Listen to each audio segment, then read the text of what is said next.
Until we learn to master ourselves or to discipline ourselves, we're probably not ever going to accomplish anything of major importance or that is challenging to us in our life, because whenever we make a decision to do something, obstacles are going to come up and get in our way. So today we're going to talk about the importance of self-discipline.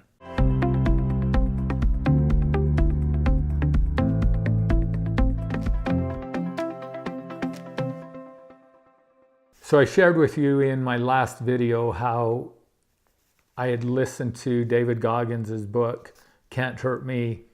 And as a result of that, I realized that I was procrastinating, that I was putting things off, that I was not in control of my mind, and I was not in control of my body. I was not doing the things that I need to be doing in order to accomplish all of the goals that I have put in place to accomplish this year. I was putting things off because some part of me was afraid of whatever the outcome was going to be. But here's what's important to remember, and there's kind of this fine line with this in setting goals. The goals that motivate us to take action and to do something. So there's something that we want that is different than what we have. But if we think that the goal or the outcome that we're shooting for, and that goal being the outcome, that in and of itself is going to change our life, then we're probably going to be disappointed. Because again, everything we do for a reason, right? And the reason behind what we do is because we have this thought or belief that if we do this and we accomplish this outcome, that in some way our life is going to be better.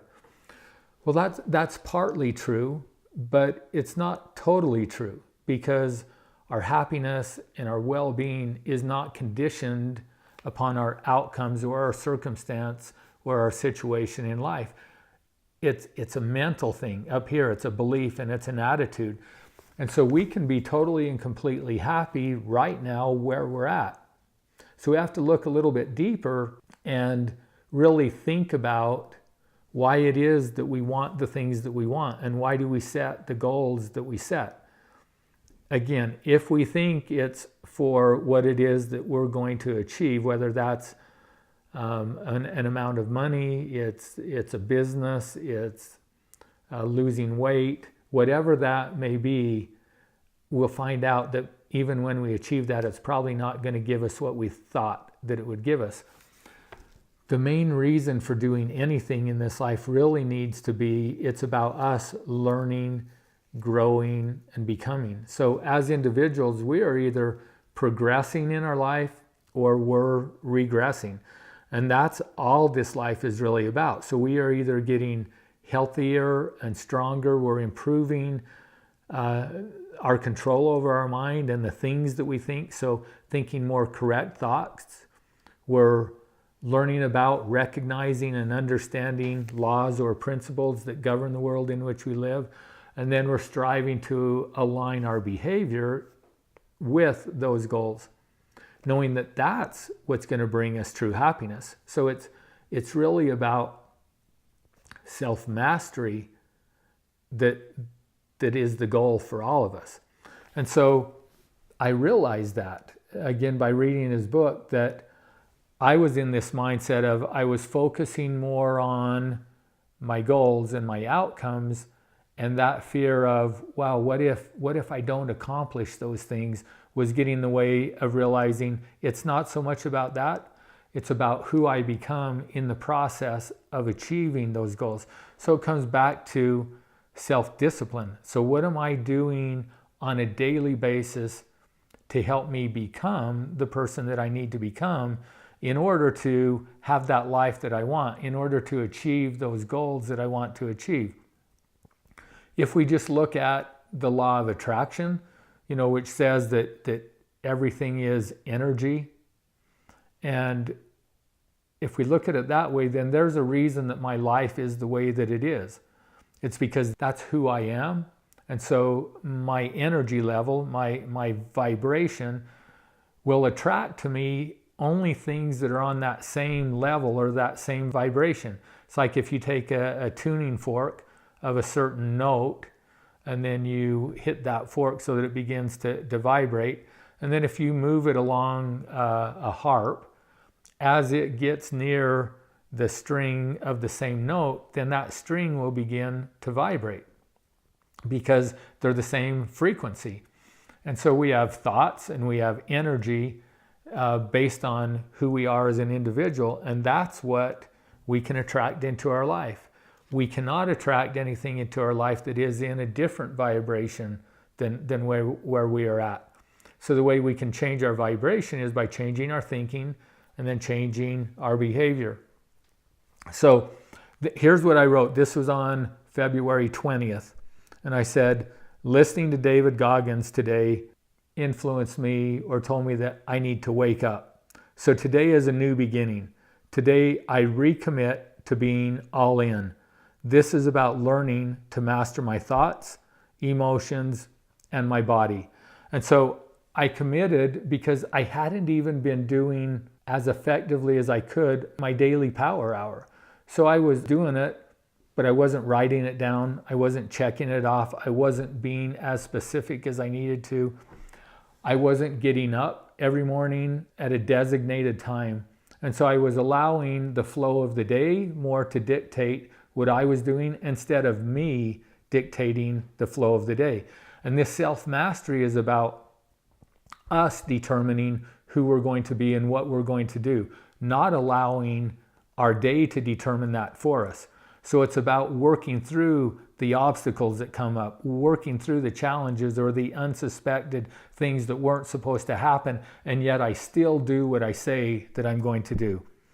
So I decided that I would begin exercising a minimum of 3 days a week, because I have this goal of running the ultra marathon, and I will talk in another video about my progress in running the ultra marathon and preparing for that and the things that I've encountered along the way.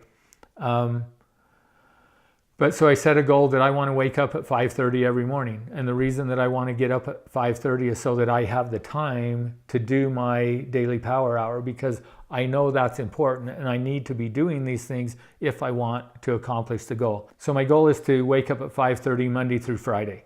On Saturday and Sunday, I can sleep in a little bit longer. I don't have a designated time, but probably 6:30 or 7 is my plan of when I'll get up on the weekend. And I can say to you that since I made this decision on February 20th, I have gotten up every morning at 5:30 Monday through Friday. So that feels good, because that's me showing that I have more discipline over myself of whether I'm tired in the morning, whether I stay up late or not. I've made a commitment that regardless of how many hours of sleep, I'm up at 5:30. So there's been a couple of days that I've gotten 4 hours of sleep because I'm not disciplined enough to make myself get to bed at night, or there are other things that I choose to do instead of going to bed, but I've kept that commitment of getting up in the morning.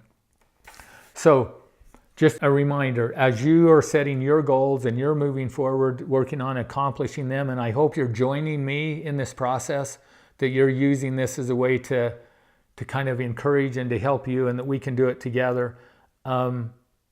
I hope that you will look at and recognize that it really isn't about the completion of the goal itself. It's about who you become in the journey of completing that. And so look in your life. Are there things right now where you are lacking discipline, and it's the flow of the day, or it's other people that are determining your attitude? It's other things that are determining your thoughts. It's other things that are actually determining the behaviors that you take. And I would encourage you to look at what are some specific things that you can identify that you want to put in place, that you will commit to. And these are things that you will do every day, regardless of what happens, because as you do this, this will strengthen your mind, and it will help you to work through those times when the doubt begins to creep in, the fear begins to creep in, and you'll you'll just strengthen that muscle. You'll strengthen that mind muscle so that you can become strong and keep the commitments that you make. And as you keep the commitments that you make to yourself, your self-worth will increase, your confidence will increase, and your ability to push through and to keep your word will increase. Thanks for watching. I invite you to comment below and to share with us some of the things that you are willing to commit to, and share that commitment with other people too, so friends or family, so that you will have them to help hold you to that commitment. And then if you want to know more about who we are and what we're doing, if you want to join with us, visit our website at principlebasedliving.com and subscribe to our channel. If you have friends and family that you think would benefit, invite them to subscribe as well. And if you're watching this on LinkedIn, make sure you follow me here.